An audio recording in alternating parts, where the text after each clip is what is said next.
Welcome back to Steve's Project Car Garage. My name is Steve.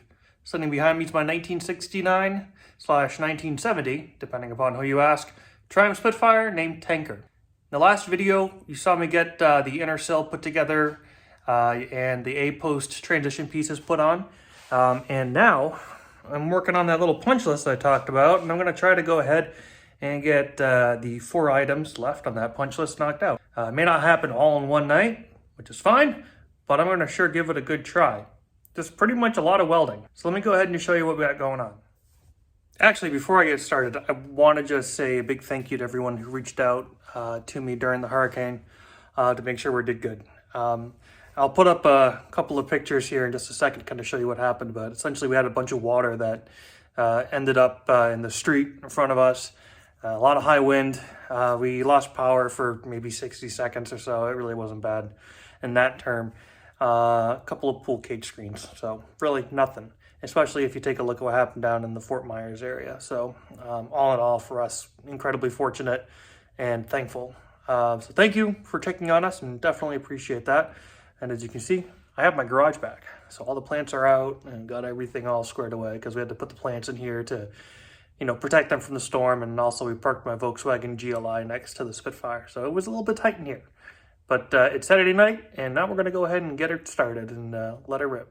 Hey, look at that. More silver paint. I'm sure that you guys are used to seeing this by now. So we got Master Series on these parts here. And so what those are is we got the part that goes here. It's a cross member. And then over here we've got the radius arm mounts that we're going to go ahead and get welded in. There's a little bit of drilling that needs to happen, obviously. I need to drill a bunch of plug weld holes. That's probably going to be what takes the most time on this whole thing. But I first need to actually get up on the underside of the car and drill holes here, one for each mount, because there's 2 bolts that go through here. So let's go ahead and do that first, and then we'll go from there. All right, so I know it's a little tough to see, but this is a cross member, and there's another cross member right here. And sorry, that keeps rotating. So these 2 cross members essentially just need to have small holes drilled in them, one here and one here. So what I'm going to do is I'm going to just drill a small pilot hole in each one of these so I can locate the center, and then I will get the actual drilling done for the top. That way I am not fighting being in tight quarters, because I don't know if you can tell, but it's a little tight down here. So let me go ahead and get that done. I'm going to do it off camera because that's just going to be too tough to show you guys. So see. All right, got my holes drilled. I had a tough time finding center on this one, so I had to hit it again, but I found it. Got my hole there. I came over here, did the same thing. So now what I'm going to do is just go ahead and scale up the hole.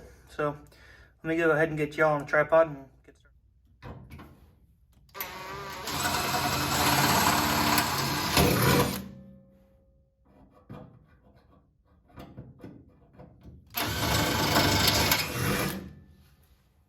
All right, go ahead and take it up one more notch.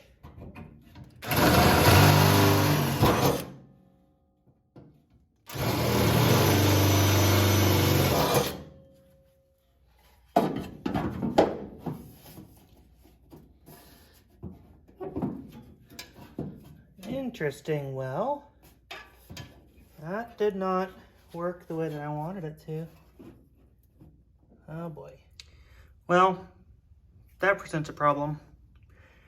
It don't fit the way I wanted it to, and these holes don't line up now.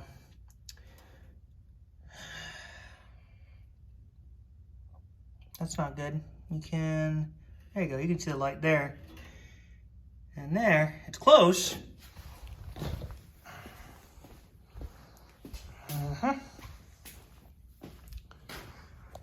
And then over here, you can see the light there. That one fits. That one almost fits. Well, I guess I should have checked that before I went ahead and went full bore and put a bunch of holes in there.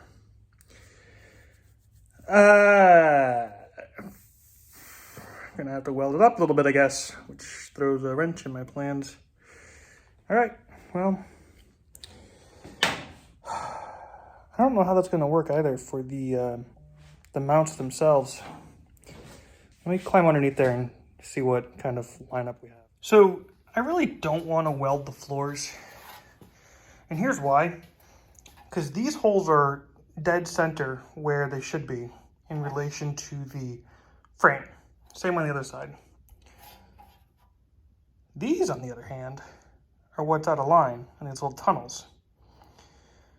I'm curious if I could persuade them to be in line. So let me see if I can try to make these guys move a little to make that work. So modify this panel instead of everything else. Give me a few minutes, I'll check back. All right, awesome. So just a little bit of vice grip work, and I got these to line up nicely. I went ahead and test fit it a few times, and pretty happy with it overall. So what I gotta do now is just try to trim a little bit off of this because it sticks out a bit. So I'm gonna try to just give that a little quick buzz. Heck, I might even just do it with the flap disc, I don't know. And then once that's done, it's time to start drilling 850 million holes. So I'm gonna go ahead and get this cleaned up, and we'll take it from there. All right, so pretty much got this ready to go. Went ahead and drilled my 900 million holes. And did a little bit of hammering on it to try to just get it to sit flat. And for the most part it does. However, you'll notice that here, for instance, there's quite a gap between the actual post itself and the floor. So I think when I get to that welding part, what I'll do is I'll end up probably using a jack underneath and just kind of pushing up on the floor to just kind of close that up a little bit. It seems to be only in the middle. So I think that will be good because each side's pretty decent. So I'm just guessing that the floor is sagging just a little bit there. So the next thing is to go through and my favorite part, not really, to clean up all of these weld holes. So I'm gonna end up having to knock that out, and then maybe we can weld. All right, so here's what we got. I got my holes cleaned up. I went ahead and I put a jack underneath here with just a little piece of wood just to kind of apply some upward pressure to close up the gaps here. And that seems to work out pretty well. Taking my hammer, and I just kind of hammered these down a little bit more just to kind of get them flat and flush. There's still a few areas of opportunity. Namely over here, which is interesting. I got to try to figure that out. But yeah, as you can see, I mean, there's a little bit of a gap there, but I think I should be able to hammer that shut when I do this. I don't know. Let's see if I can play around with it just a little bit more before I go ahead and lock it into place, but I think we're pretty much there. I don't think it's gonna get much better. What's up, everyone? Welcome back. It is now Sunday night. I left off in the last video. I had a few things come up last night that kind of prevented me from being able to finish up. So let's go ahead and get started with welding this guy in. I went ahead and did all the prep work as you saw last night. So tonight now we're gonna go ahead and weld it in. And if time persists, we're gonna go ahead and get a radius arm mount put in too. So let's get cracking.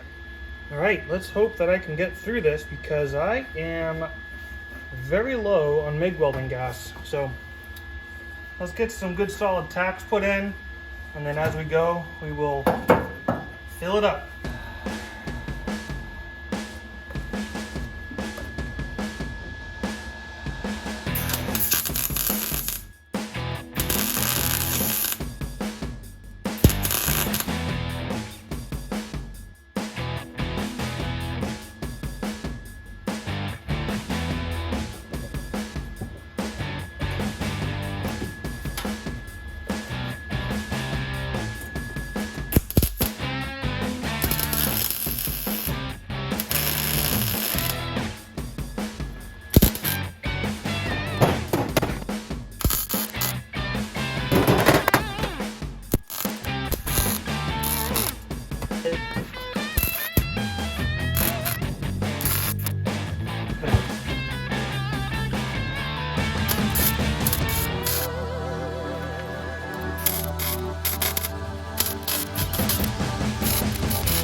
Well, I had enough gas, so I was able to get it welded in.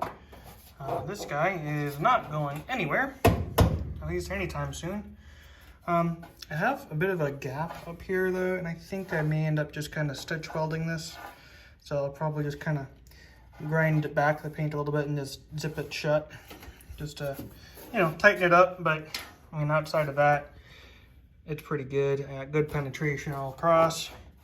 Got a little bit of grinding to do, and that's about it. Let's move over here. So I've gone ahead and drilled my holes as usual, and got the back side of these all prepped and painted. I went ahead and I took a couple of old bolts that I had kicking around, and I put these through the heel board, and I got them sitting tight, and I got them tightened down. And there's a little bit of a gap up here, so what I think my plan is to go ahead and weld the bottom first, get these three guys welded in to get that nice and secure. And then what I'll do is probably throw some clamps on this just to pull that nice and tight, and weld her up. So let me clean up these holes real quick with my drill, and then let's get welding and probably use up the last of that tank.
That went pretty well. I'm quite happy with the turnout. The progress on it looks pretty good.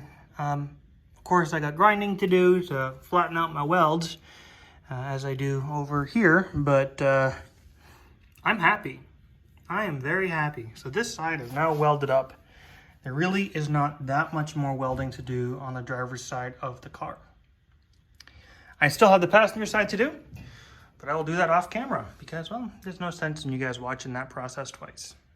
Let's go ahead and wrap up this video. Well, there you have it. Thanks so much for tuning in and watching the video. Certainly appreciate it. It's been a fun process trying to get this part going. I'm really like a month behind where I wanted to be. Kind of wanted to have this done a month ago, but you know, life happens. So it is what it is. Super happy though that this is going to be the last video on this part of the car. The next video that I'm going to do is going to be building a rotisserie and possibly taking this puppy off. So stick around. That's definitely going to be where some things change, and maybe you see a little less sparks fly and a little more cleanup and painting and moving on to the chassis. Because I'll be doing the frame next. I'm going to take a break from the body for a while, but I'll put it on the rotisserie and, you know, kind of do some small projects here and there. Kind of got my idea of how I wanted to go about it, but what I really sort of want to do is take the tub off and then go ahead and repair the frame, you know, strip it, paint it, get it prepped, and then go ahead and paint the bottom of the tub so that way that's all nice and coated and painted, and then put the two back together, and then I can finish up whatever I need to on the tub at that point, and then I'll move into building the engine. So, yeah, got a lot ahead of me, but you know what? After the hurricane blew through, the temperatures have been beautiful. I think we've been like peaking at like 85 degrees or something like that Fahrenheit. So, I mean, it's been gorgeous the last couple of nights, and the whole week's gonna be like that. So fingers crossed I can get out here, knock out the passenger side, and then maybe next weekend start moving on to rotisserie time. So stick around. If you haven't done so already, please go ahead and hit that like button, hit the subscribe, please, definitely. Click that bell to get those post notifications. And remember, whenever you're working on cars like this, don't be that dreaded previous owner. Cheers.